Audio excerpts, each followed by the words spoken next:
ಬಲಜ್ಞಾನಕಾರ್ಯಂ ಕೃಷ್ಣಾರಮಣರಾಜ್ಯರು ಪುಷ್ಣೀತಾಂ ಮಮ ಸದ್ಬುದ್ಧಿ ದೃಷ್ಟಿವಾಸಿಷ್ಠಪಂಚರು ಆಪದಾಂ ಅಪಹರ್ತಾರಂ ದಾತಾರಂ ಸರ್ವಸಂಪದಾಂ ಲೋಕಾಭಿರಾಮಂ ಶ್ರೀರಾಮಂ ಭೂಯೋ ಭೂಯೋ ನಮಾಮ್ಯಹಂ ವ್ಯಾಸಾಯ ಪರಮಾಶಾಯ ಶ್ರೀಶಾಯ ಗಣರಾಶಯೇ ವಿದ್ಯಾಯ ಶುದ್ಧವಿದ್ಯಾಯ ಮಧ್ವಾಯ ನಮೋ ನಮಃ ಶುದ್ಧಸ್ಫಟಿಕಸಂಕಾರಂ ಶುದ್ಧವಿದ್ಯಾಪರಾಯಣಂ ಶುದ್ಧಂ ಸಚ್ಚಿದಾನಂದಂ ಸದಾಶಿವಮಹಂ ಭಜೆ.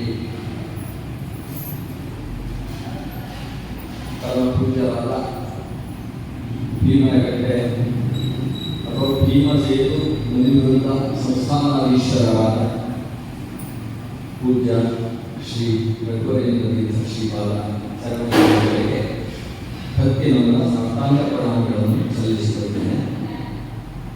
ಸಾಮಾನ್ಯವಾಗಿ ಚಾತುರ್ಮಾಸ್ಯ ವ್ರತ ಅಂದರೆ ಪಟ್ಟಣದಲ್ಲಿ ಕ್ರಮ ಇರುವುದು. ಯಾಕಂದರೆ ಪಟ್ಟಣದಲ್ಲಿ ಭಕ್ತರಿಗೆ ಜಾಸ್ತಿ ಸೇರ್ತಾರೆ. ದೇವರ ದರ್ಶನ ಹೆಚ್ಚು ಜನಕ್ಕೆ ಮಾಡಿಸುವುದು ಅನ್ನೋದಕ್ಕಿಂತ ತಮ್ಮ ಯೋಜನೆಗಳನ್ನೆಲ್ಲ ಸರಿಯಾಗಿ ನಿರ್ವಹಿಸುವುದಕ್ಕೆ ಸಾಧ್ಯ ಆಗ್ತದೆ. ಈ ರೀತಿಯ ಭಾವನೆ ಪೀಠಾಧಿಪತಿಗಳಲ್ಲಿ ಹೆಚ್ಚು. ಆದರೆ ಕೆಲವು ತೀರ್ಥಗಳನ್ನು ನಾವು ಕಾಣ್ತಾ ಇದ್ದೇವೆ. ವಿಶೇಷವಾಗಿ ಫಿಲ್ಮಾದು ಶ್ರೀಪಾದರು ಅವರಿಗೆ ಹರಿದ್ವಾರದಲ್ಲಿ ಚಾತುರ್ಮಾಸ್ಯ ವ್ರತವನ್ನು, ಅದಕ್ಕಿಂತ ಹಿಂದೆ ಒಂದು ಬಾರಿ ಬದರಿಯಲ್ಲಿ ಕಾಷ್ಠವನ್ನು ವ್ರತವನ್ನು ಮಾಡಿಕೊಂಡು ಚಾತುರ್ಮಾಸ್ಯ ವ್ರತವನ್ನು ಸಾಧನೆಗೋಸ್ಕರ ಸೂಕ್ತವಾಗಿರ್ತಕ್ಕಂತಹ ಚಾತುರ್ಮಾಸ್ಯ ವ್ರತ. ಪೂಜ್ಯ ಶ್ರೀಪಾದರು ಕೂಡ ಈ ಕೋಟೇಶ್ವರ ದಕ್ಷಿಣ ಕನ್ನಡದಲ್ಲಿ ಬರತಕ್ಕಂತಹ ಸಪ್ತ ಕ್ಷೇತ್ರಗಳಲ್ಲಿ ಒಂದು. ಆ ಕ್ಷೇತ್ರದಲ್ಲಿ ಕೋಟಿ ತೀರ್ಥದ ಸನ್ನಿಧಾನದಲ್ಲಿ ಶ್ರೀರಾಮದೇವರ ಪೂಜಾ ಕೈಂಕರ್ಯಗಳನ್ನು ಭಕ್ತ ಜನತೆಗೆ ಭಗವತ್ ಪ್ರಸಾದವನ್ನು ಕೊಡುವ ಕೆಲಸದ ಜೊತೆಗೆ ಚಾತುರ್ಮಾಸ್ಯ ಕಾಲದಲ್ಲಿ ವಿಶೇಷ ಜ್ಞಾನಯಜ್ಞವನ್ನು ನಡೆಸ್ತಾ ಇದ್ದಾರೆ. ಸದಾಚಾರ ಸ್ಮೃತಿ ನಮ್ಮ ಜೀವನದಲ್ಲಿ ಅನಿವಾರ್ಯವಾಗಿ ಬೇಕಾದಂತಹ ನಡತೆಗೆ ಸಂಬಂಧಪಟ್ಟ ಬೆಳಕು ಅದನ್ನು ನೀಡ್ತಾ ಇರತಕ್ಕಂತಹ ಪೂಜ್ಯ ಶ್ರೀಪಾದ ಚರಣಕಮಲಗಳಿಗೆ ಮತ್ತೊಮ್ಮೆ ನಮಸ್ಕಾರಗಳನ್ನು ಅರ್ಪಿಸೋಣ. ಈಗ ನಿಮ್ಮ ಜಿಜ್ಞಾಸೆಗಳಿಗೆ ಉತ್ತರವನ್ನು ಕೊಡುವುದಕ್ಕೋಸ್ಕರ ನನ್ನನ್ನು ನಿಯಮಿಸಿದ್ದಾರೆ. ನಾನು ಎಷ್ಟು ಹೇಳ್ತೇನೆ ಅಂತ ಗೊತ್ತಿಲ್ಲ. ಪ್ರತಿಯೊಂದು ಸರಿಪಡಿಸಬೇಕು. ಯಥಾಶಕ್ತಿ ಭಗವತ್ ಸನ್ನಿಧಾನದಲ್ಲಿ ನಾನು ಅಧ್ಯಯನ ಮಾಡಿದ ವಿಷಯವನ್ನು ತಮಗೆ ತಿಳಿಸಬೇಕಿದ್ದೇನೆ. ಅದು ನಮ್ಮ ನಿತ್ಯ ಆಂಗಿಕ ಮಾಡೋದಕ್ಕೆ ಅದು ಬಟ್ಟೆ ಶುದ್ಧಿ ವಿಚಾರದಲ್ಲಿ ಒಂದು ಶ್ಲೋಕ ಹೇಳ್ತಿರ್ತೀವಿ. ಒಂದು ದಿವಸ 15 ದಿವಸ ತಿಂಗಳು ಅಲ್ಲಿ ಯಾವುದು ಮಡಿ ಎನ್ನುವ ವಿಷಯದಲ್ಲಿ ಒಂದು ಪ್ರಶ್ನೆ ಹೇಳ್ತಾ ಇದ್ದಾರೆ. ಸಂಸ್ಕೃತದಲ್ಲಿ ಮಡಿ ಎನ್ನುವ ಶಬ್ದ ಇಲ್ಲ, ಅದು ಕನ್ನಡದ ಶಬ್ದ. ಸಂಸ್ಕೃತದಲ್ಲಿ ಶುಚಿ ಅನ್ನುವ ಶಬ್ದ ಇದೆ.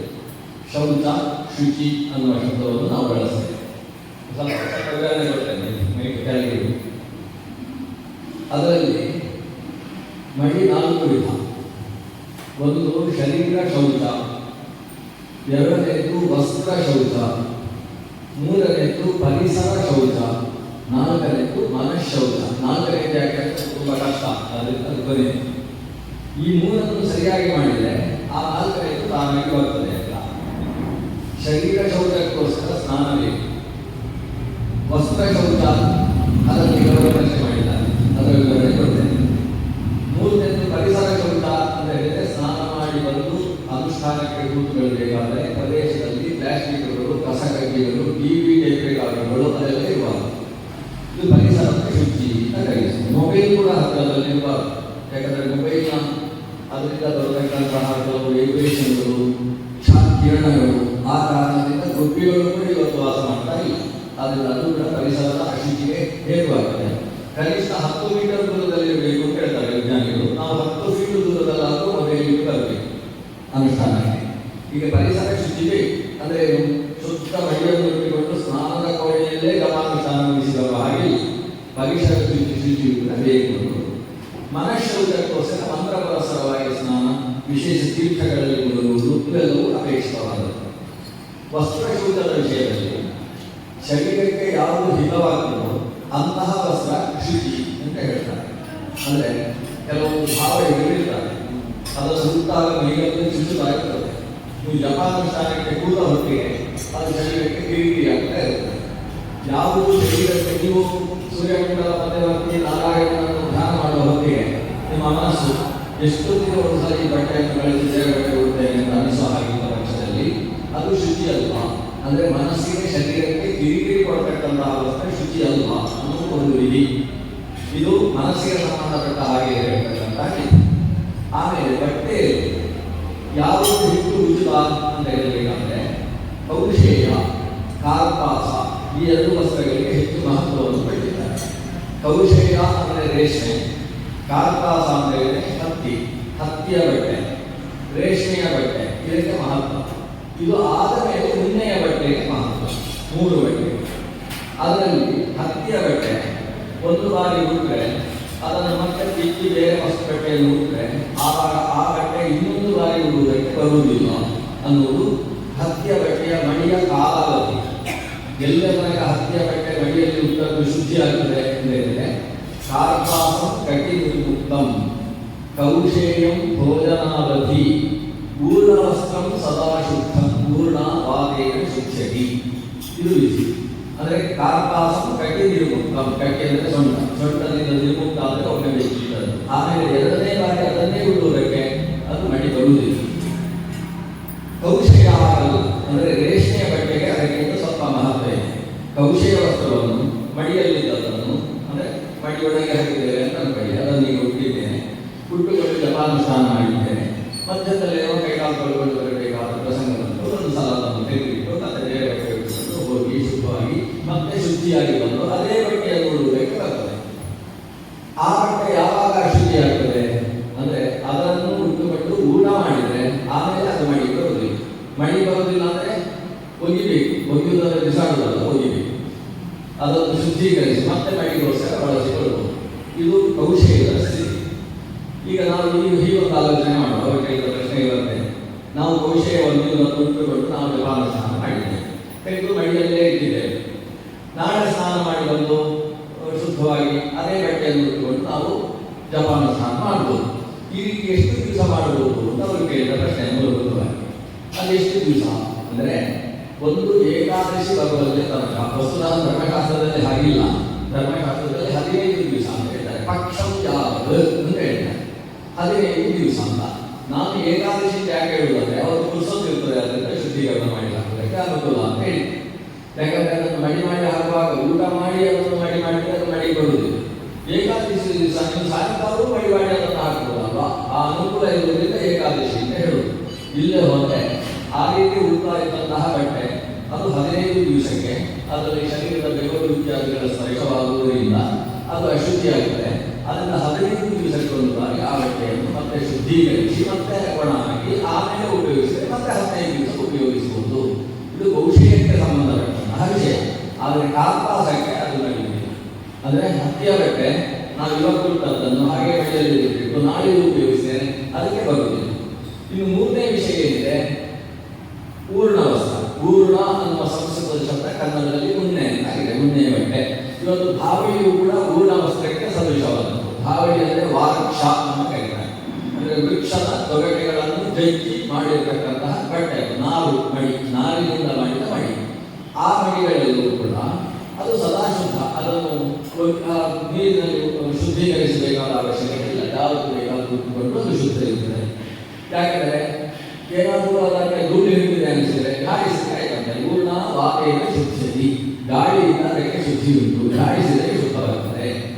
ಹಾಗೆಂದರೆ ಕೆಲವೊಂದು ಸಲ ನಮಗೆ ತುಂಬ ಬೇಸರ ಆಗುವುದೇನು ಅಂದರೆ ಕೆಲವು ಸಂಪ್ರದಾಯ, ಆಯಾ ಪ್ರದೇಶದ ಸಂಪ್ರದಾಯದಲ್ಲಿ ಆ ಧಾವಳಿ ಉಟ್ಕೊಂಡಿರ್ತಾರೆ. ಅವರು ಬಡಿಸುವುದಕ್ಕೆ ಏನಾದರೂ ಮಡಿ ಇಟ್ಕೊಂಡು ಹತ್ತಿರದಲ್ಲಿ ಕೆಟ್ಟ ವಾಸನೆ ಬರ್ತಾ ಇರ್ತದೆ. ಅದಕ್ಕೆ ಎಣ್ಣೆ ಹಾಕಿರ್ತದೆ. ನಿನ್ನೆ ದಿವಸ ಸಾರು, ನಿನ್ನೆ ದಿವಸದ ಹುಳಿ, ಬಹುಶಃ ಅದನ್ನೇ ನೀರಲ್ಲಿ ಹಾಕಿ ಹಿಂಡಿದ್ರೆ ಅದೊಂದು ಪದಾರ್ಥ ಸಾರಾಗುವ ಸ್ಥಿತಿ ಇರ್ತದೆ. ಆ ರೀತಿಯ ಬಟ್ಟೆ ಇರುವುದಕ್ಕೆ ಅದು ವಿಶುದ್ಧವು. ಅದನ್ನು ಧರ್ಮಶಾಸ್ತ್ರ ಕೆಲವು ಸಲ ನಮ್ಮನ್ನು ದಾರಿ ತಪ್ಪಿಸುವಂಥ ಪ್ರಸಂಗಗಳು. ಇದನ್ನು ಜಾಗ್ರತೆಯಾಗಿ ನೋಡಬೇಕು. ಯಾಕಂದರೆ ಪೂರ್ಣ ವಾತೆಯ ಶುದ್ಧತೆ ಅಂತ ಹೇಳಿದ್ದವರು ಗಾಳಿಗೆ ಕೊಡ್ತಾ ಇದ್ದರೆ ಅದು ಶುದ್ಧ ಆಗ್ತದೆ, ಹೌದು. ಆದರೆ ಅದೇ ಧರ್ಮಶಾಸ್ತ್ರ ಮುಂದೆ ಹೇಳ್ತದೆ, ಕಾಕಸ್ಪರ್ಶಾತ್ ಶವಸ್ಪರ್ಶಾತ್ ಸ್ಪರ್ಶಾತ್ ಮೂತ್ರಪುರೀಶಯೋಃ ತಥಾ ಅಶುಚಿ ಸಂಸ್ಪರ್ಶಾತ್ ಪೂರ್ಣ ವಾತಾತ್ ನ ಶುದ್ಧತಿ. ವಾತಾತ್ ನ ಶುದ್ಧತಿ. ಆ ಉಣ್ಣೆ ಬಟ್ಟೆ, ಧಾವಳಿ ಬಟ್ಟೆ ಅದು ಕೂಡ ಅದಕ್ಕೆ ಮಲಮೂತ್ರಗಳ ಸಂಪರ್ಕವಾಯಿತು ಅಂತಂದರೆ ಅಥವಾ ಅಶುಚಿಯಾದ ಯಾವುದೇ ವಸ್ತುವಿನ ಸಂಪರ್ಕವಾದರೆ ಸಾರು ಹೊಳೆಯು ಅದರಲ್ಲಿ ಸೇರುತ್ತೆ. ದುರ್ವಾಸನೆ ಬರುವ ರೀತಿಯ ಅಶುಚಿ ಸ್ಪರ್ಶವಾದರೆ ಆವಾಗ ಅದು ಹೂರ್ಣ ಪಾಕ ನಶುದ್ಧಿ. ಗಾಳಿಯಿಂದ ಅದಕ್ಕೆ ಶುದ್ಧಿ ಇಲ್ಲ. ಮತ್ತೆ ಹೇಗೆ ನೀರಿನಲ್ಲಿ ಹಾಕಿ ಶುದ್ಧೀಕರಿಸಿ ಒಣ ಹಾಕಿ. ಕೆಲವರಲ್ಲಿ ಭಾವನೆ ಇದೆ, ಧಾವಳಿ ಬಟ್ಟೆ ನೀರಿಗೆ ಹಾಕಿದ್ರೆ ಹೋಯ್ತಲ್ಲ, ಆಮೇಲೆ ಮನೆಗೆ ಬರುವುದಿಲ್ಲ ಅಂತ. ನಾನು ಓದಿದ ಧರ್ಮಶಾಸ್ತ್ರದಲ್ಲಿ ಇಲ್ಲಿಯ ತನಕ ಆ ಮಾತು ಸಿಗಲಿಲ್ಲ. ಬಹುಶಃ ಕೆಲವರ ಒಂದು ರೀತಿಯ ಆಲಸ್ಯವನ್ನು ಅದಕ್ಕೋಸ್ಕರ ಬಳಸಿಕೊಂಡಿದ್ದಾರೋ ಏನೋ. ಆದರೆ ಅದನ್ನು ನೀರಿಗೆ ಹಾಕಿ ಶುದ್ಧೀಕರಿಸಿದೆ. ಹೇಗೆ ನಮ್ಮದು ಒಂದು ಮನೆ, ನಾವು ಮನೆಯಲ್ಲಿ ಕೂತ್ಕೊಂಡಿರ್ತೇವೆ, ಬೇಲಿ ಕಟ್ಟಿದ ಮನೆ.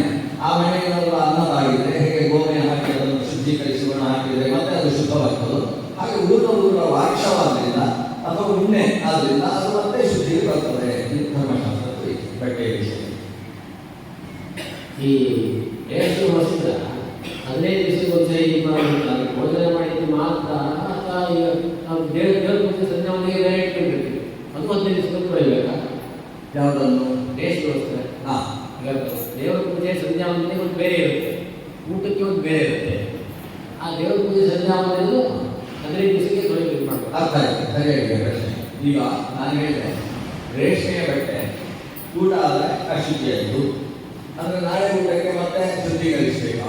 ಈಗ ಒಂದು ಅಂಶ ಗಮನಿಸಬೇಕು. ಕೆಲವರಿಗೆ ಈ ಪ್ರಶ್ನೆಯಲ್ಲಿ ಸಂಶಯ ಇದೆ.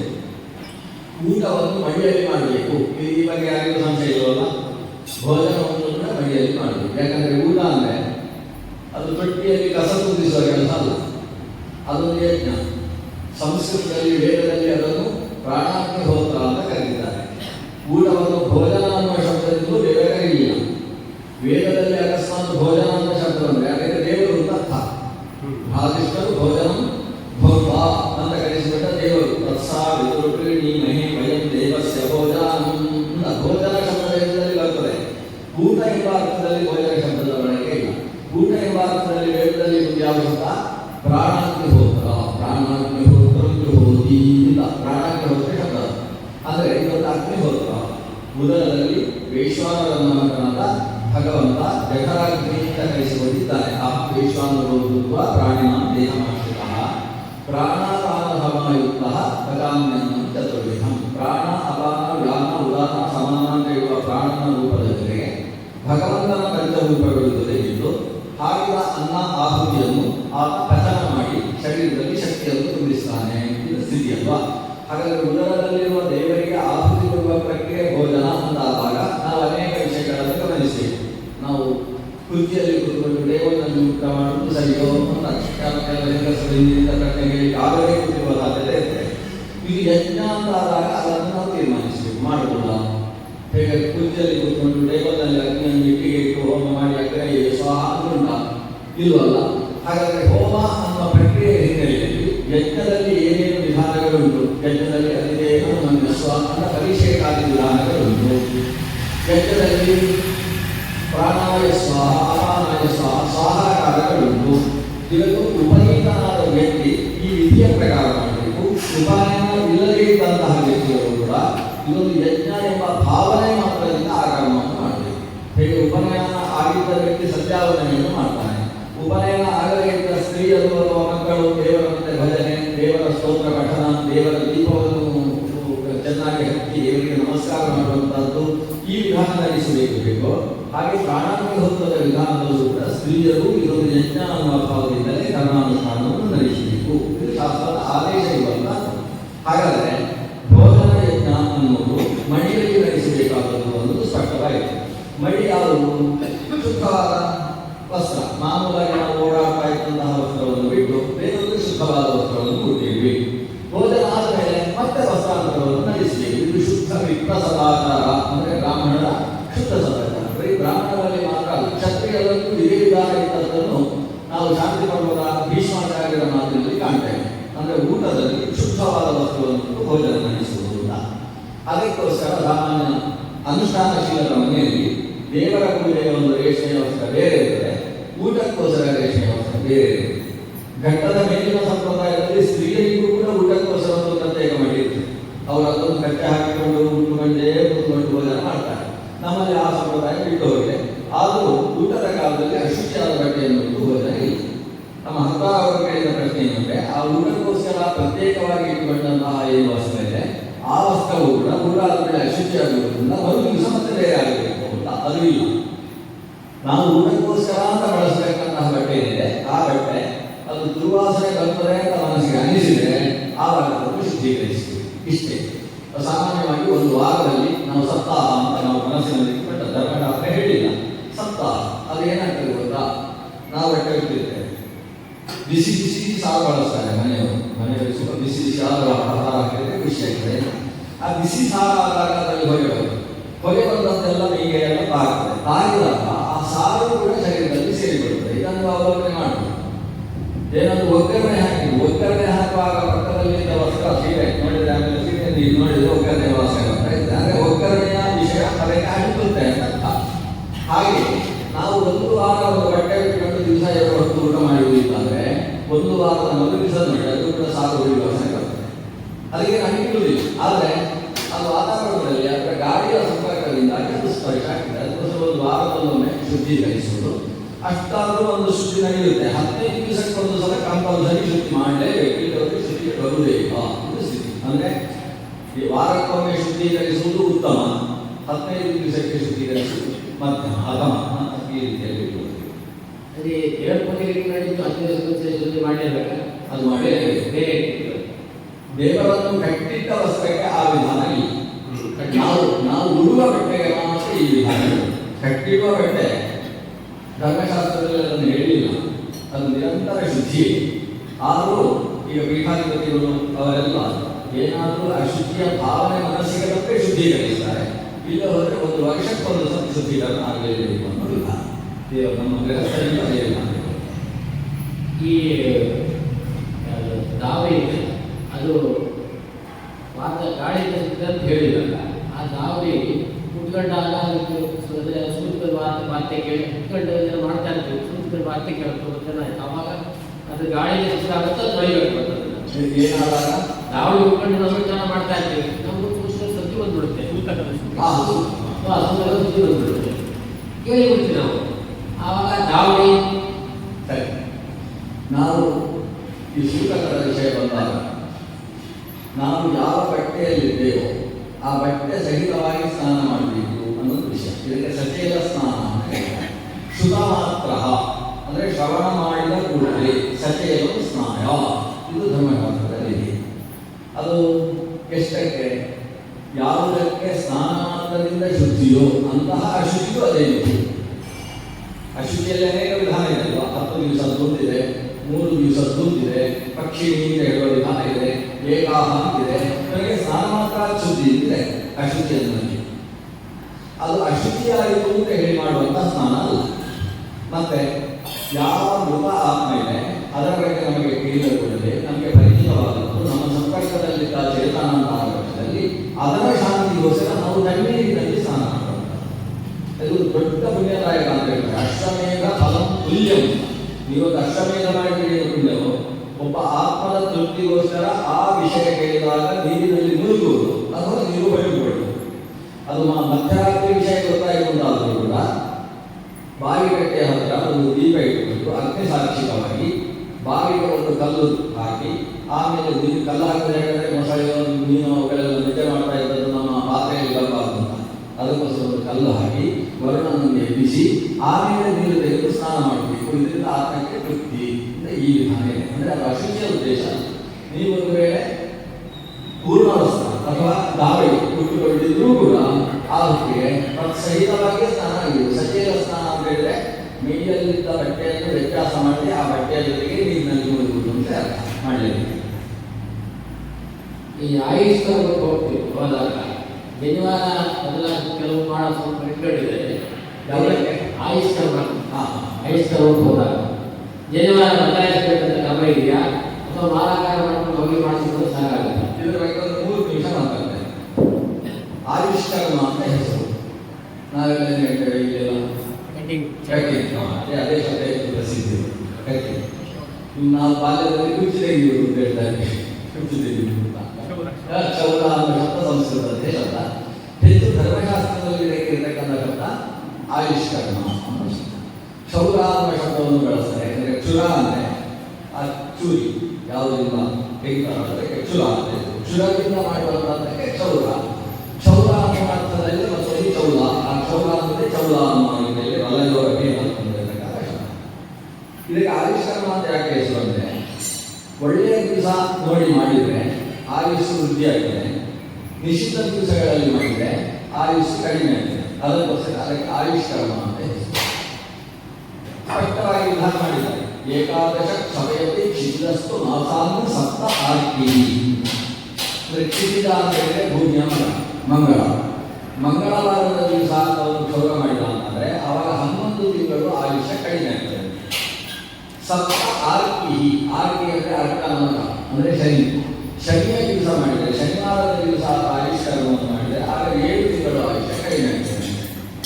ಭಾನುವಾರದ ದಿವಸ ಮಾಡಿದರೆ 3 ತಿಂಗಳು ಆಯುಷ್ಯ ಕಡಿಮೆ ಆಗ್ತದೆ. ಶುಕ್ರವಾರದ ದಿವಸ ಮಾಡಿದರೆ 11 ತಿಂಗಳು ಜಾಸ್ತಿ ಆಗ್ತದೆ. 11 ತಿಂಗಳು ಜಾಸ್ತಿ ಆಗ್ತದೆ. ಬುಧವಾರದ ದಿವಸ ಮಾಡಿದರೆ 7 ತಿಂಗಳು ಜಾಸ್ತಿ ಆಗ್ತದೆ. ಗುರುವಾರದ ದಿವಸ ಮಾಡಿದರೆ 3 ತಿಂಗಳು ಜಾಸ್ತಿ ಆಗ್ತದೆ. ಇನ್ನು ಸೋಮವಾರ ಜಾಸ್ತಿ ಆಗುವುದಿಲ್ಲ, ಕಡಿಮೆ ಆಗುವುದಿಲ್ಲ, ಅದು ಮೀಡಿಯಂ ಇದೆ. ಹಾಗಾದ್ರೆ ಏನಾಯಿತು, ಇವತ್ತೊಂದು ವಿಶೇಷ ಇದೆ. ಅಕಸ್ಮಾತ್ ಅನಿವಾರ್ಯವಾಗಿ ಒಂದು ಕೆಟ್ಟ ದಿವಸ ಕ್ಷೌರ ಮಾಡಬೇಕಾಯಿತು. ಆವಾಗ ಏನು ಮಾಡಬೇಕು? ದುರ್ಮುಹೂರ್ತೆ ಕೃತೆ ಕ್ಷೌರೇ ಸತ್ಯಕ್ರಿಯ ಪುನಃಶ್ರುತೆ ಅಂತ ಧರ್ಮಶಾಸ್ತ್ರ ಹೇಳಿ.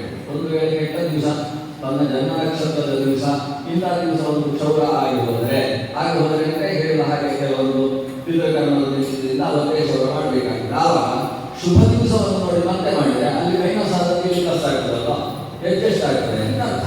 ಈ ರೀತಿಯ ಧರ್ಮಶಾಸ್ತ್ರದ ಕೆಲವು ವಿಧಾನಗಳಿವೆ.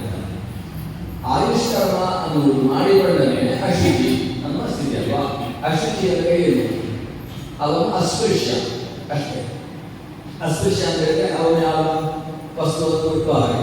ಅದಕ್ಕೋಸ್ಕರ ಆಯುಷ್ಕರ್ಮಕ್ಕೆ ಹೋಗುವಾಗ ನಮ್ಮಲ್ಲಿ ವಿಧಾನ ಹೇಗೆಂದರೆ, ಯಾರು ಹೋಗ್ತಾನೋ ಅವನ ಜವಾಬ್ದಾರಿ ಎಷ್ಟಿದೆ ಅಂದರೆ ಸ್ನಾನಕ್ಕೆ ಬೇಕಾದ ಬಟ್ಟೆಯನ್ನು ತೆಗೆದಿರ್ಬೇಕವ, ಆಮೇಲೆ ಸ್ವಲ್ಪ ಗೋಮಯ, ಸ್ವಲ್ಪ ಮೃತ್ತಿಗೆ, ಮತ್ತು ಬೆಣ್ಣೆ ಅಥವಾ ತುಪ್ಪ, ಸ್ವಲ್ಪ ತುಪ್ಪ, ಅದನ್ನಿಷ್ಟನ್ನು ಪ್ರತ್ಯೇಕ ಒಂದು ಬಟ್ಟೆಯಲ್ಲಿ ಅಥವಾ ಒಂದು ಎಲೆಯಲ್ಲಿ, ಆಮೇಲೆ ಬಿಸಾಡುವುದಕ್ಕೆ ಆಗಬೇಕ ಒಂದು ಎಲೆಯಲ್ಲಿ ತೆಗೆದಿಟ್ಟು ಆಗ ಆಯುಷ್ಕರ್ಮಕ್ಕೋಸ್ಕರ ಹೋಗ್ತಾನೆ. ಬಂದಮೇಲೆ ಆ ಬಟ್ಟೆಗಳು ಈ ಬಟ್ಟೆಗಳು ಇಲ್ಲಿ ರೂಪಾವತಾರ ಕಾಲಿಗೆಲ್ಲ ಎಲ್ಲ ವ್ಯವಸ್ಥೆ ಮಾಡಿಕೊಂಡೆ ಅವರು ಹೋಗಬೇಕು. ಬಂದ ಮೇಲೆ ಯಾವುದನ್ನೂ ಮುಟ್ಟಿಕೊಳ್ಳದೆ ಸೀದಾ ಅವುಗಳನ್ನು ಉಪಯೋಗಿಸುವುದು. ಅದರಲ್ಲಿ ತುಪ್ಪ ಅವರಿಗೆ ಎಲ್ಲೆಲ್ಲ ಕ್ಷುರ ಸಂಬಂಧ ಆಗಿದೆ ಅಂದರೆ ಕತ್ತಿಯ ಸಂಬಂಧ ಎಲ್ಲೆಲ್ಲಿಗೆ ತಾಗಿದೆ ಆ ಜಾಗಕ್ಕೆಲ್ಲ ತುಪ್ಪವನ್ನು ಹಂಚಿಕೊಂಡ್ರೆ ಯಾವುದೇ ಸೆಪ್ಟಿಕ್ ಆಗುವುದಿಲ್ಲ ಅನ್ನೋ ಉದ್ದೇಶದಿಂದ ಅದು ಅತ್ಯಂತ ಆಯುರ್ವೇದದ ಪ್ರಕಾರ ಶುದ್ಧವಾದ ಔಷಧ ಗೋಘೃತ ಅದರಲ್ಲಿ ಹಾಕಿಕೊಂಡು, ಆಮೇಲೆ ಗೋಮಯ ಮತ್ತು ವೃತ್ತಿಗೆಯನ್ನು ತೆಗೆದುಕೊಂಡು ಒಂದು ಕೆರೆಗೆ ಅಥವಾ ಒಂದು ಸ್ನಾನಕ್ಕೆ ಇಳಿದಾನೆ. ಸ್ನಾನ ಮಾಡಿದ ಮೇಲೆ ಅದು ಶುದ್ಧ ಸ್ನಾನ. ಗೋಮಯ ಮತ್ತು ವೃತ್ತಿಗೆಯ ಸ್ನಾನ, ಎಲ್ಲಿಗೆ ವೃತ್ತಿಗೆಲ್ಲ ಹಚ್ಚಿಕೊಳ್ಳಬೇಕು ಆ ರೀತಿ ವೃತ್ತಿಗೆ ಹಚ್ಚಿಕೊಂಡು ಗೋಮಯದ ನೀರಿನಲ್ಲಿ ಗೋಮಯವನ್ನು ಸ್ವಲ್ಪ ನೀರು ಮಾಡಿ ಹಾಕಿಕೊಂಡು ಆ ಮೈಯಲ್ಲಿ ಬರ್ತಿದ್ದ ಕೂದಲುಗಳನ್ನೆಲ್ಲ ಜಾಡಿಸಿಕೊಂಡ್ರೆ ಸ್ನಾನ ಆಯಿತು ಅಂತಾದರೆ ಅದು ಶುದ್ಧ. ಆಮೇಲೆ ಹೆಣ್ಣುಗುಡಿಗಳ ವ್ಯತ್ಯಾಸ ಮಾಡುವಂಥ ಅವಶ್ಯಕತೆ ಸುಧಾರಿಲ್ಲ. ಅದೊಂದು ತಪ್ಪು ಕಲ್ಪನೆ. ಕ್ಷೌರಿಕರನ್ನು ಸ್ಪರ್ಶ ಮಾಡಿದರೆ ಆ ರೀತಿ ಆಗ್ತದೋ ಅದು ಹೇಳಿದ್ರು.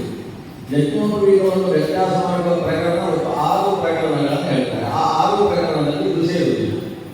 ಆದರೆ ಯಜ್ಞೋಪವೀತ ವ್ಯತ್ಯಾಸ ಮಾಡುವುದು ಕ್ಷೌರ ಮಾಡಿಕೊಂಡಾಗ ನೋಡಿ, ಕ್ಷೌರ ಯಾವಾಗ ಯಾವಾಗ ಮಾಡಬೇಕು ಒಂದು ವಿಧಾನ ಮಾಡ್ತಾರೆ. ಮಾಸಿ ಮಾಸಿ ಗೃಹಸ್ಥಸ್ಯ, ನಮ್ಮ ವಿದ್ಯಾಮಂದಿರ ಹೇಳ್ತಾ ಇದ್ದಾರೆ, ಗೃಹಸ್ಥರಿಗೆ ತುಪ್ಪ ಹಾಕುವಾಗ ಮಾಸಿ ಮಾಸಿ ಗೃಹಸ್ಥಸ್ಯ ಹೇಳ್ತಾರೆ. ಅದು ಮಾಸಿ ಮಾಸಿ ಗೃಹಸ್ಥಸ್ಯ ಅಂದರೆ ಮಾಸ ಮಾಸದಲ್ಲಿ ತಿಂಗಳಿಗೊಂದು ಬಾರಿ ಗೃಹಸ್ಥ ಆಯುಷ್ಕರ್ಮವನ್ನು ಮಾಡಿಕೊಳ್ಳಬೇಕು. ಪಕ್ಷೇ ಪಕ್ಷೇತ ಯಜ್ವನ, ಅಗ್ನಿಹೋತ್ರಿಗಳು ಅಂತಾದರೆ ನಿತ್ಯಾಗ್ನಿಹೋತ್ರವನ್ನು ಮಾಡತಕ್ಕಂಥ ವ್ಯಕ್ತಿಗಳು ಅವರು ದಿವಸಕ್ಕೆ 3 ಹೊತ್ತು ಸ್ನಾನ ಮಾಡಬೇಕು. ತ್ರಿಶಾನ ಸ್ನಾನ ಮಾಡತಕ್ಕಂತಹ ಯಜ್ವರು ಅಂತಾದರೆ ಅವರು 15 ದಿವಸಕ್ಕೊಂದು ಸಲ ಕ್ಷೌರ ಮಾಡಿಕೊಳ್ಳಬೇಕು. ಆಮೇಲೆ ಪಕ್ಷೇ ಪಕ್ಷೇತ ಯಜ್ವನ, ಋತವು ಯತೀನಾಂಚ, ಸನ್ಯಾಸಿಗಳು 2 ತಿಂಗಳಿಗೊಂದು ಬಾರಿ, ಒಂದು ಋತುಗೊಂದು ಬಾರಿ ಹುಣ್ಣಿಮೆಯ ದಿವಸ ಅವರು ಕ್ಷೌರವನ್ನು ಮಾಡಿಕೊಳ್ಳಬೇಕು, ಮುಂದನವನ್ನು ಮಾಡಿಕೊಳ್ಳಬೇಕು. ಆಮೇಲೆ ಯಥೇಷ್ಟ ಬ್ರಹ್ಮಚಾರಿನ, ಬ್ರಹ್ಮಚಾರಿಗಳು ಗುರುಕುಲದಲ್ಲಿರ್ತಕ್ಕಂಥವರು ಗುರುಕುಲಕ್ಕೆ ಸೇರಿದ ಮೇಲೆ 12 ವರ್ಷ ಆದಮೇಲೆ ಬೇಕಾದರೂ ಮಾಡಿಕೊಳ್ಳಬೇಕು. ರಾಮಲಕ್ಷ್ಮಣರನ್ನೆಲ್ಲ ನೋಡ್ತೇವೆ ಪೂರ್ತಿ ಅವರು ಚಟಿಗಳಾಗಿ ಹಾಗೆ ಇಟ್ಟುಕೊಂಡು ಮಾಡುವುದು. ಅಥವಾ ಮಧ್ಯದಲ್ಲಿ ಮಹಾವ್ರತ, ಉಪನಿಷತ್ತು, ಮಹಾನಾಮಿ ಇಂಥ ವ್ರತಗಳು ಬರ್ತಾರೆ. ಆ ವ್ರತಗಳು ಬರುವಾಗ ಒಂದೊಂದು ಬಾರಿ ಅವರು ಮಾಡಬೇಕು. ಅಥವಾ 15 ದಿವಸಕ್ಕೆ ಒಂದು ಸಲವೋ ತಿಂಗಳಿಗೆ ಒಂದು ಸಲವೋ ಹೀಗೆ ಆಗ್ತದೆ ಮಾಡ್ತಾರೆ. ಈಗ ಅವರಿಗೆ ಯಥೇಷ್ಟ ಬ್ರಹ್ಮಚಾರಿಣ, ಇದು ಮಾಸಿ ಮಾಸಿ ಗೃಹಸ್ಥಸ್ಯ ಪಕ್ಷೇ ಪಕ್ಷೇತ ಯಜ್ವನ ಋತೌ ಋತೌ ಯತೀನಾಂತ ಯಥೇಷ್ಟಂ ಬ್ರಹ್ಮಚಾರಿಣ ಅಂತ ಶಂಕರಲಿಖಿತ ಸ್ಮೃತಿಯಲ್ಲಿ ಸ್ಪಷ್ಟ ನಿರ್ಮಾಣ ಮಾಡಿದ್ದಾರೆ. ಈಗ ನೋಡಿ, ಈ ಯಜ್ಞರು 15 ದಿವಸಕ್ಕೊಂದು ಸಲ ಮಾಡಿಸಬೇಕು ಅಂತ ಅವರು 15 ದಿವಸಕ್ಕೊಂದು ಸಲ 4 ಯಜ್ಞಗಳಿಗೆ ಹಾಕೊಳ್ತಾ ಹೋದ್ರೆ ನ್ಯಾಷನಲ್ ವೇಸ್ಟ್ ಅಲ್ವಾ? ಆದ್ರಿಂದ ಅದು ಆ ವಿಧಾನ ಎಲ್ಲೂ ಕೂಡ ಯಜ್ಞ ಕೆಲಸ ಮಾಡಿಕೊಳ್ಳುವಂಥ ಅವಶ್ಯಕತೆ ಇಲ್ಲ. ಆದರೆ ಒಂದು ವಿಷಯ ಇದೆ, ನಾನಿವತ್ತು 6 ಕಾರಣಗಳು ಉಂಟು ಅಂತ ಹೇಳಿದ್ವಲ್ಲ, ಅದರಲ್ಲಿ ಒಂದು ಕಾರಣ ಯಾವುದು ಅಂದರೆ 4 ತಿಂಗಳಿಗೊಂದು ಬಾರಿ ಯಜ್ಞ ಕೆಲಸ ಅಂದರೆ ವರ್ಷಕ್ಕೆ 6 ಪ್ರಸಂಗಗಳು ಯಾವುದು ಅಂತ ಹೇಳಿದ್ರೆ, ಒಂದು ಯಜ್ಞೋಪವೀತ ಧಾರಣೆ ಮಾಡಿ 4 ತಿಂಗಳು ಆಗಿದೆ ಅಂತಾದರೆ ಯಜ್ಞೋಪವೀತ ಕೆಲಸ ಆಗ್ತದೆ. ಅಂದರೆ ವರ್ಷಕ್ಕೆ 3 ಯಜ್ಞೋಪವೀತ ಅಂತ ಇದು ಒಂದಾಗಿದೆ. ಎರಡನೇದು ಆಶೂರಾಂತ್ಯದಲ್ಲಿ ಸ್ನಾನ ಮಾತ್ರದಿಂದ ಶುದ್ಧಿಯಾದ ಆಶೂರದಲ್ಲಿ ಯಜ್ಞೋಪವೀತ ವ್ಯತ್ಯಾಸ ಇಲ್ಲ. ಆದರೆ ಪಕ್ಷಿಣಿ ಅಥವಾ ಮೂರು ದಿವಸದ್ದು ಅಥವಾ 10 ದಿವಸದ್ದು ಅಥವಾ 12 ದಿವಸದ್ದು 12 ದಿವಸದ್ದು ಹೇಳಿದ್ರೆ ಅದು ಮಹಾಗುರುಗಳು ದ್ವಾದಶ ಆಶೂತಂ. ಮಹಾಗುರು ಅಂದರೆ ತಂದೆ, ತಾಯಿ ಮತ್ತು ಯಾವ ಗುರುವಿನ ಮನೆಯಲ್ಲಿ ನಾವು 12 ವರ್ಷ ವಿದ್ಯಾಭ್ಯಾಸ ಮಾಡಿ ಅನ್ನ ಊಟ ಮಾಡಿದ್ದೇವೋ ಅಂತಹ ಗುರು ಗೃಹಸ್ಥನಾಗಿದ್ದರೆ ಅವನು ಊಟ ಮಾಡಿದಾಗ 12 ದಿವಸದ ಆಶೂತ, ಉಳಿದವರಲ್ಲಿ 15 ದಿವಸದ ಆಶೂತ. ಇಷ್ಟು ಆಶೂತಗಳಲ್ಲೂ ಕೂಡ ಆಶೂತಾಂತ್ಯದಲ್ಲಿ ಸ್ನಾನಾನಂತರದಲ್ಲಿ ಅದನ್ನು ಧಾರಣೆ ಮಾಡಬೇಕು ಅನ್ನೋದು ಎರಡನೇ ವಿಷಯ. ಮೂರನೇ ವಿಷಯ ರಜಸ್ವಲಾದಿ ಸಂಸ್ಪರ್ಶೆ. ರಜಸ್ವಲ ಸ್ಪರ್ಶ, ಶವಸ್ಪರ್ಶ, ಕಾಕಸ್ಪರ್ಶ, ಗೃಧ್ರ ಸ್ಪರ್ಶ. ಅಂದರೆ ಯಾವುದನ್ನು ಮುಟ್ಟಿದ್ರೆ ಸ್ನಾನ ಮಾಡಬೇಕು, ಉಪವೀತ ವ್ಯತ್ಯಾಸ ಮಾಡಬೇಕು ಅಂತ ಹೇಳುವಂಥ ಅಶುಚಿ ಉಂಟಾಗ್ತೋ ಅಂತ ಅಶುಚಿ. ಸುಮ್ಮನೆ ಕಾಗವನ್ನು ಮೇಲೆ ಕೊಂಡು ಹೋಯ್ತು ಅಂತ ಅದು ಯಾವ ಅಪಶಕನವಲ್ಲ. ಕೆಲವರಿಗೆ ತುಂಬ ಹೆದರಿಕೆ ಆಗ್ತದೆ, ಹಾಗೆ ಗೊತ್ತಿದ್ದು ನಮ್ಮದು ಏನು ಕಥೆ ಅಂತ. ಅಪಶಕನ ಅದು ಯಾವುದೋ ಒಂದು ದೋಷ ಇತ್ತು, ಅದಕ್ಕೊಂದು ಸ್ನಾನ ಮಾಡಿ ಯಜ್ಞೋಪವೀತ ವ್ಯತ್ಯಾಸ ಮಾಡಿದರೆ ಅದು ಮುಗಿಯುತ್ತೆ. ಗೂಬೆಗಳು ಮೇಲೆ ಕೊಟ್ಟರೆ ಹಾಗೆ ಗೂಬೆ, ಕಾಕ, ಭೂಕ, ಗೃಧ್ರಾದಿ ಸ್ಪರ್ಶ ಅಂತ ಹೇಳ್ತಾರೆ. ರಜಸ್ವಲ, ಶವಾದಿ ಸ್ಪರ್ಶ ಅಂತ ಹೇಳ್ತಾರೆ. ಈ ವಿಷಯದಲ್ಲೂ ಕೂಡ ಯಜ್ಞೋಪವೀತ ವ್ಯತ್ಯಾಸ ಆಗಬೇಕು. ಈಗ ಒಂದು ಆಮೇಲೆ ಇನ್ನೊಂದು ಉಪಕರ್ಮ ದಿವಸದಿಂದ, ಉಪಕರ್ಮದ ದಿವಸದಲ್ಲಿ ಯಜ್ಞೋಪವೀತ ವ್ಯತ್ಯಾಸ ಮಾಡಬೇಕು. ಅದು ಕೆಲವು ಕೂಡ ಮಾಡ್ತಾರಲ್ಲ, ಉಪಕರ್ಮ ದಿವಸದಲ್ಲಿ ಒಂದು ಯಜ್ಞೋಪವೀತ ವ್ಯತ್ಯಾಸ ಇದೆ. ಇನ್ನೊಂದು ಉತ್ಸರ್ಜನ ಕರ್ಮಣಿ, ಉತ್ಸರ್ಜನ ಕರ್ಮದಲ್ಲೂ ಕೂಡ ಒಂದು ಯಜ್ಞೋಪವೀತ ವ್ಯತ್ಯಾಸ ಆಗಬೇಕು. ಈ ಕಾಲಕ್ಕೆ ಬಿಟ್ಟು ಹೋಗಿ, ಯಾಕಂತೇಳಿದ್ರೆ ಇವತ್ತು ಉತ್ಸರ್ಜನ ಮತ್ತು ಉಪಕರ್ಮವನ್ನು ಒಟ್ಟಿಗೆ ನಾವು ಮಾಡ್ತೇವೆ. ಉತ್ಸರ್ಜನವನ್ನು ಮಾಘ ಮಾಸದಲ್ಲಿ ಮಾಡುವುದಕ್ಕೆ ಧರ್ಮಶಾಸ್ತ್ರದ ವಿಧಾನ ಇದೆ. ಉಪಕರ್ಮ ದಿವಸೇವಾ ಅಂತ ಹೇಳ್ತಾರೆ. ಉತ್ಸರ್ಜನ ಮಾಡಿದ ಮೇಲೆ ಅವ 6 ತಿಂಗಳು ಗೌರವಿತ ಮಾಡುವ ಹಾಗಿಲ್ಲ, ಮಂತ್ರಗಳನ್ನು ಪದವಿಗೋಸ್ಕರ ಉಪಯೋಗಿಸುವ ಹಾಗಿಲ್ಲ ಅಂತ ಆದೇಶ. ಉತ್ಸರ್ಜನೆಗೆ ತೆಗೊಳ್ಳದೆ ಮತ್ತೆ ಉಪಕರಣ ಮಾಡಿಕೊಳ್ಳದೆ ಹೇಗೆ ಅದನ್ನು ಉಪಯೋಗಿಸುವುದು? ಆದರೆ ಇವತ್ತಿನ ಕಾಲದಲ್ಲಿ ಅದು ನಡೆಯುವುದಿಲ್ಲ ಅಂತ ತಿಳಿದಿತ್ತು ಋಷಿಮುನಿಗಳು ಹೇಗೆ ಸಮೀಪೀಕರಣ ಪ್ರಕ್ರಿಯೆಯನ್ನು ವರ್ಷಾಂತದಲ್ಲಿ ಮಾಡಬೇಕಂತ 12 ದಿವಸಕ್ಕೆ ವಿಧಾನ ಮಾಡಿದ್ದಾರೋ ಹಾಗೆ ಉತ್ಸರ್ಜನವನ್ನು ಉಪಕರ್ಮದ ಜೊತೆಗೆ ಸೆಳೆದು ಪ್ರಾತಃ ಕಾಲದಲ್ಲಿ ಉತ್ಸರ್ಜನೆ ಮಾಡಿಕೊಂಡು ಮಧ್ಯಾಹ್ನ ಕಾಲದಲ್ಲಿ ಉಪಕರ್ಮ ಮಾಡಿಕೊಳ್ಳುವುದಕ್ಕೆ ಅವಕಾಶ ಕೊಟ್ಟಿದ್ದಾರೆ. ಆದ್ದರಿಂದ ನಾವು ಉತ್ಸರ್ಜನೆ ಕಾಲದಲ್ಲಿ ಯಜ್ಞೋಪವೀತ ವ್ಯತ್ಯಾಸ ಮಾಡುವುದಿಲ್ಲ, ಅದನ್ನು ಬಿಟ್ಟು ಹೋಗಿದೆ. ಇದಾದ ಮೇಲೆ ಇನ್ನೊಂದು ಯಜ್ಞೋಪವೀತ ವ್ಯತ್ಯಾಸಕ್ಕೆ ಕಾರಣ ಅಂತ ಹೇಳಿದರೆ ಆತ ತನ್ನ ಸ್ನಾನ ವ್ಯಕರಣೆ ದಿವಸತ್ರಯೇ ಅತೀತಿ, ಅಂದರೆ 3 ದಿವಸದ ತನಕ ಸ್ನಾನ ಮಾಡದೆ ಕಳೆದಿದ್ದಾನೆ ಅಂತ ಆದರೆ ಈ ಪ್ರಸಂಗ ಯಾವಾಗ ಬರ್ತದೆ? ಹಾಸ್ಪಿಟಲೈಸ್, ಒಮ್ಮೆ ಆಸ್ಪತ್ರೆಗೆ ಹೋಗುವುದು, ಅಥವಾ ಕೆಲವು ಸಲ ರೋಗ ಏನಂತಂದರೆ ಮಲ್ಕೊಂಡವರಿಗೆ 3 ದಿವಸ ಎಚ್ಚರ ಇಲ್ಲ, 3 ದಿವಸ ಆದಮೇಲೆ ಎಚ್ಚರ ಆಗುತ್ತೆ. ಯಕ್ಷಗಾನ ಮಾಡಿದವರಿಗೆ ಹಾಗಾಗ್ತದೆ ಗೊತ್ತಿಲ್ಲ. ಒಂದು ಒಟ್ಟು 3 ದಿವಸ ಸ್ನಾನ ಮಾಡದೇ ಕಳೆದ ಅಂತ ವರ್ಷದಲ್ಲಿ ಆವಾಗ ಯಜ್ಞೋಪವೀತ ವ್ಯತ್ಯಾಸ ಮಾಡಬೇಕು. ಹೀಗೆ 6 ಪ್ರಕರಣವನ್ನು ನಾಯಿ ಸ್ಪರ್ಶಕ್ಕೆ ಶುನಕ ಸ್ಪರ್ಶಕ್ಕೆ ಸ್ನಾನ ಹೇಳ್ತಾರೆ. ಇವತ್ತಿನ ಕಾಲದಲ್ಲಿ ಅದನ್ನು ಹೇಳುವುದು ಕಷ್ಟ. ನಾಯಿ ಗೊತ್ತಿದ್ರೆ ಸ್ನಾನವನ್ನೇ ಯಜ್ಞೋಪವೀತ ವ್ಯತ್ಯಾಸ ಇಲ್ಲ. ನಾಯಿ ಕಚ್ಚಿದ್ರೆ ಯಜ್ಞೋಪವೀತ ವ್ಯತ್ಯಾಸ ಆಗಿದೆ. ಅದು ಕಾಕ ಸ್ಪರ್ಶದ ಹಾಗೆ. ನಾಯಿ ಕಚ್ಚಿದ್ರೆ ಉಂಟಲ್ಲ, ತುಂಬ ಅಶುಚಿ ಆಗುತ್ತೆ. ಅವ್ರು ನಾಯಿ ಕಚ್ಚಿದ ಪಕ್ಷದಲ್ಲಿ ಅವರಿಗೆ 1 ಲೋಟ ತುಪ್ಪ ಕುಡಿಯುವುದಕ್ಕೆ ಹೇಳ್ತಾರೆ. ಘೃತಪ್ರಾಶನ ಅಂತ ಹೇಳಿದ್ರೆ ಬಾಯಿಯಲ್ಲಿ ಕಸವಟ ಮಾಡಿದ್ರಲ್ಲ, ತುಪ್ಪ ಕುಡಿಯುವುದು ಆತ ಯಜ್ಞೋಪವೀತ ವ್ಯತ್ಯಾಸ ಮಾಡಬೇಕು. ನಾಯಿ ಕಚ್ಚಿದ್ರೆ ಅದು ಪ್ರತ್ಯೇಕ ಪ್ರಕಾರ. ಈ ಜನಿವಾರ ಮಾಲಾಕಾರ ಮಾಡುವಾಗಲೇ ಮಾಡುವುದಲ್ಲ, ಎಷ್ಟು ಸರಿ? ಒಂದು ನಿಜವಾಗಿ ಯಜ್ಞೋಪವೀತ ಇರುವುದು ಮಾಲಾಕಾರವೇ. ಯಜ್ಞೋಪವೀತ ಅಂತ ಹೇಳಿದ್ರೆ ಮಾಲಾಕಾರವಾಗಿ ಇರುವುದು. ಧರ್ಮಕರ್ಮ ಯಜ್ಞಕರ್ಮವನ್ನು ಮಾಡುವಾಗ ಆತ ಉಪವೀತಿ ಆಗಿದೆ. ಧರ್ಮಕರ್ಮಗಳಲ್ಲಿ ಉಪವೀತಿ ರೀತಿಯಾಗಿ ಇರಬೇಕು. ಋಷಿ ಕರ್ಮಗಳಲ್ಲಿ ಮಾಲಾಕಾರದಲ್ಲಿ ಇರಬೇಕು. ಪಿತೃಕರ್ಮಗಳಲ್ಲಿ ಪ್ರಾಚೀನ ನೀತಿ ಅಥವಾ ಅಪಸಮಯದಲ್ಲಿ ಆದ ಇರಬೇಕು. ಇದು ವಿಧಾನ. ಅದಕ್ಕೆ ಸಾಮಾನ್ಯ ಧರ್ಮಕರ್ಮಗಳಲ್ಲಿ ಇಲ್ಲ.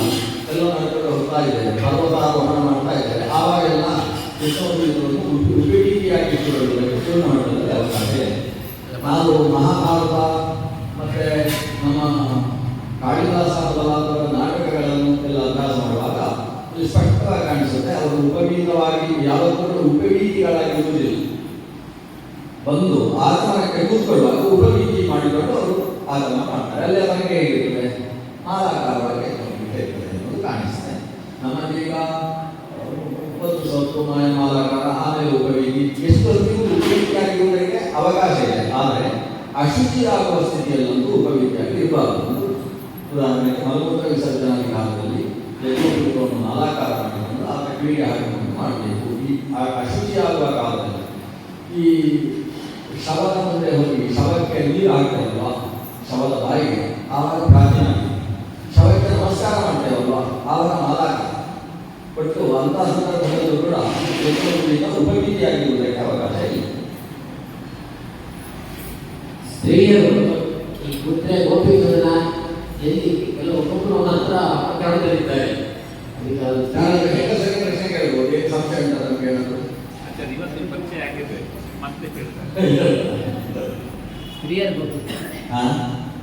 ಸ್ತ್ರೀಯರು ಗೋಪಿಸಿದರೆ ಎಣ್ಣೆ ಹೆಚ್ಚಬೇಕು, ಎಷ್ಟು ನಾಮ ಮತ್ತು ಮುದ್ರೆ ಯಾವ್ದು ಹಚ್ಚಬೇಕು? ಮೊದಲನೇ ಪ್ರಶ್ನೆ, ಸ್ತ್ರೀಯರು ಗೋಪಿಗಳನ್ನು ಧಾರಣೆ ಮಾಡಿಕೊಳ್ಳಬೇಕು ಅಂತ ಮೊದಲನೇ. ಕೆಲವು ವಿಪ್ರಶ್ನಾತ್ಮಕ ದೋಷ ಅಂತ ಕೆಲವು, ಅಂದರೆ ಬೇಕಾದಷ್ಟು ಯುದ್ಧ ಮಾಡುವುದಾದ್ರೆ ಪರಿಚಯ ಮಾಡಬೇಕು ಪ್ರಶ್ನೆ ಹೇಳಿದ್ರೆ ನಾವು ಮಾಡಬೇಕು ಅಂದರೆ ಹೇಳಿದ್ರೆ ಸಾಕು, ಪರಿಚಯ ಮಾಡಿ ಊಟ ಮಾಡಬೇಕು. ಮಾಡಬಾರ್ದು ಅಂದರೆ ಏನು, ಪರಿಚಯ ಮಾಡದೆ ಊಟ ಮಾಡಬೇಕು, ಈಗ ಅರ್ಥ ಆಗಲ್ಲ ಸಾಧ್ಯತೆ. ಅದಕ್ಕೋಸ್ಕರ ಪ್ರಶ್ನೆಯನ್ನು ಬಂದು ಅವರು ಗೋಪಿತನ ಹಾಕಿಕೊಳ್ಳಬೇಕು ಮೊದಲನೇ ಪ್ರಶ್ನೆ. ಎರಡನೇದು ಹಾಕಿಕೊಳ್ಳುವುದಾದ್ರೆ ಹೇಗೆ, ಎಷ್ಟು, ಏನು ಹಾಕಿಕೊಳ್ಳಬೇಕು ಅನ್ನೋದರಲ್ಲಿ ಹತ್ತಾಗೋದಕ್ಕೆ ಸಂಶಯ ಇಲ್ಲ. ಅದಕ್ಕೆ ಅವರು ಒಟ್ಟಿಗೆ ಸೇರಿಸಿ ಹಾಕಿಕೊಳ್ಳಬೇಕು ಅನ್ನೋದು ನಿಶ್ಚಯ. ಯಾರು ಹಾಕಿಕೊಳ್ಳಬೇಕು ಗೋಪಿತನಾಡಿಗಳನ್ನು? ವಿವಾಹಿತ ಸ್ತ್ರೀಯರು, ಉಪನಯನ ಆದ ಸ್ತ್ರೀಯರು ಅಂತಿದೆ ಧರ್ಮಶಾಸ್ತ್ರದಲ್ಲಿ. ಉಪನೀತರು ಹಾಕಿಕೊಳ್ಳಬೇಕು ಅಂತ. ಉಪನಯನ ಯಾವುದು ಸ್ತ್ರೀಯರಿಗೆ? ಶ್ರೀಮನ್ ಮಧ್ವಾಚಾರ್ಯರು ಹೇಳ್ತಾರೆ, ಸ್ತ್ರೀಣಾಂ ಉದ್ವಾಹ ಕರ್ಮೀವ ಯಥೋಪನಯನಂ ತಥಾ. ಮಧ್ವಗುರುಗಳೇ ಹೇಳಿರುವ ಮಾತು. ಸ್ತ್ರೀಯರಿಗೆ ವಿವಾಹ ಕರ್ಮ ಅನ್ನುವುದೇ ಉಪನಯನದಂತೆ. ಆದ್ದರಿಂದ ಭಟ್ಟುಗಳಿಗೆ 8ನೇ ವರ್ಷಕ್ಕೆ ಉಪನಯನ ಮಾಡುವುದಾದರೆ ಸ್ತ್ರೀಯರಿಗೆ 8ನೇ ವರ್ಷಕ್ಕೆ ಮದುವೆ ಮಾಡಬೇಕು. ಯಾಕಂದರೆ ಉಪನಯನ ಅದು. ಇವತ್ತು ಮದುವೆ ಮಾಡುವುದು 18, 24, 30 ಅಲ್ಲಿ ತನಕ ಹೋಗಿದೆ. ಈಗ ಕಾಲವಾದ 28, 30 ವರ್ಷದ ಹುಡುಗಿಯರನ್ನು ಮದುವೆ ಮಾಡುವಾಗಲೂ ಪುರೋಹಿತರು ಮಂತ್ರ ಹೇಳುವುದು ಅಷ್ಟವರ್ಷಾತ್ಮೀಯಂ ಕನ್ಯಾ ಅಂತ ಮಂತ್ರ ಹೇಳುವುದು. ನಾವು ಅದನ್ನು ಅರ್ಥ ಮಾಡಿಕೊಳ್ಳುವುದು ಅಷ್ಟೇ ವರ್ಷ ಅಂತ ಅರ್ಥ ಮಾಡಿಕೊಳ್ಳುವುದು. ಅಷ್ಟವರ್ಷ ಅಂತ ಇವಾಗ ಹಾಗೆ ಉಂಟು ಇರಲಿ ಅಂದು. ಅದು ಇವತ್ತೇನೆಂದರೆ ಒಂದು ವಿಷಯ, ನಾವು ಧರ್ಮಶಾಸ್ತ್ರ ಒಂದು ಮಾತು ಹೇಳ್ತೇವೆ, ಈ ಧರ್ಮವನ್ನು ವಿಧಾನ ಮಾಡಿದ್ದೇವೆ, ನಾಶಕ್ಕೆ ಧರ್ಮಚೋದನ. ಅಶಕ್ಯವಾದ ವಿಷಯದಲ್ಲಿ ಧರ್ಮದ ಆದೇಶವನ್ನು ಉಲ್ಲಂಘಿಸಬಹುದು. ಅಶಕ್ಯ ಅನ್ನೋ ಸ್ಥಿತಿಯಲ್ಲಿ ಧರ್ಮದ ಆದೇಶವನ್ನು ಉಲ್ಲಂಘಿಸಬಹುದು. ಅಶಕ್ಯತೆ ಹೇಗೆ ಬರ್ತದೆ? ರಾಜಾಜ್ಞೆಯಿಂದಲೂ ಬರ್ತದೆ. ರಾಜಾಜ್ಞೆ ಇವತ್ತು ರಾಜಾಜ್ಞೆ ಅಂದರೆ ನಮ್ಮ ಕಾನೂನಿನ ಪ್ರಕಾರ 18 ವರ್ಷಕ್ಕೆ ಒಳಗೆ ಹುಡುಗಿಯರನ್ನು ಮದುವೆ ಮಾಡಿಕೊಳ್ಳುವಂಥದ್ದು ಕಾನೂನು ಬಾಹಿರವಾದ ಕೃತ್ಯ.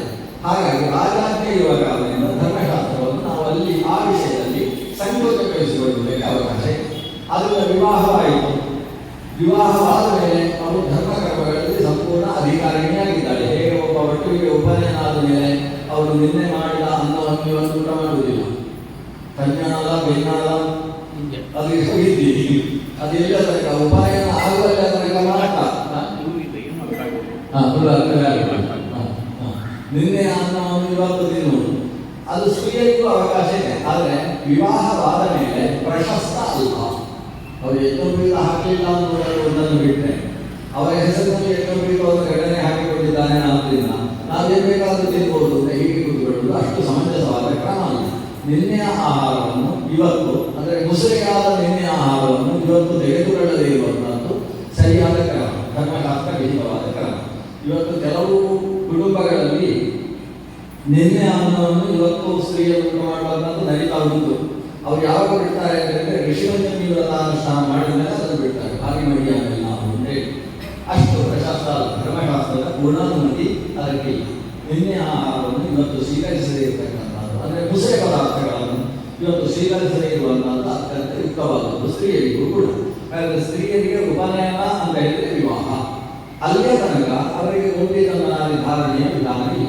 ವಿವಾಹ ನಂತರದಲ್ಲಿ ಅವರಿಗೂ ಕೂಡ ಯಾರು ವೈಷ್ಣವರು ಮತ್ತ ಸಂಪ್ರದಾಯವನ್ನು ಅನುಸರಿಸತಕ್ಕಂಥವರು ಅವರಿಗೆ ಗೋಪಿಕಂದನ ಧಾರಣದ ವಿಧಾನ ಇದೆ. ಅಲ್ಲಿ ಅವಕಾಶ 3 ಕೊಟ್ಟಿದ್ದಾರೆ. ಒಂದು ಗೋಪಿಕಂದ, ಇಲ್ಲವೋ ಕುಂಕುಮದ ನೀರು, ಅದಲ್ಲ ಅಂದರೆ ಶುದ್ಧೋದಕ, ಶುದ್ಧವಾದ ಶುದ್ಧ ಬಿಟ್ಟು ದ್ವಾದಶ ಪುಣ್ಯಗಳನ್ನು ಧಾರಣೆ ಮಾಡಬೇಕು.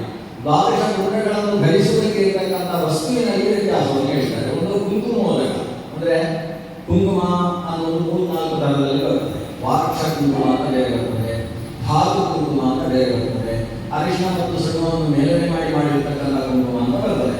ಇದರಲ್ಲಿ ವಾರ್ಷ ಕುಂಕುಮೋದಕ ಆಗ್ತದೆ.